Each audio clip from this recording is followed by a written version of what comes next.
एक बार भगवान बुद्ध जेतवन विहार में रह रहे थे। भिक्षु चक्षुपाल भगवान से मिलने के लिए आए थे। उनके आगमन के साथ उनकी दिनचर्या, व्यवहार और गुणों की चर्चा भी हुई।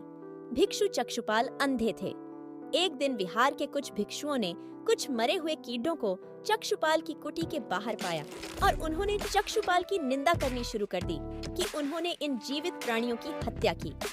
भगवान बुद्ध ने निंदा कर रहे उन भिक्षुओं को बुलाया और पूछा कि क्या तुमने भिक्षु को कीड़े मारते हुए देखा है? उन्होंने उत्तर दिया, नहीं।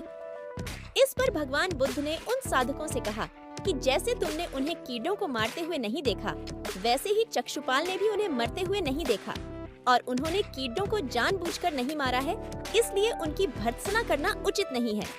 भिक्षुओं ने इसके बाद पूछा कि चक्षुपाल अंधे क्यों हैं?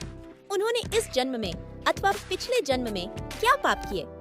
भगवान बुद्ध ने चक्षुपाल के बारे में कहा कि वे पूर्व जन्म में एक चिकित्सक थे।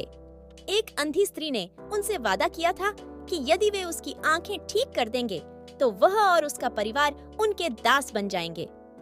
स्त्री की आंखें ठीक हो गईं, पर उसने दासी बनने के भय से यह मानने से इनकार कर दिया।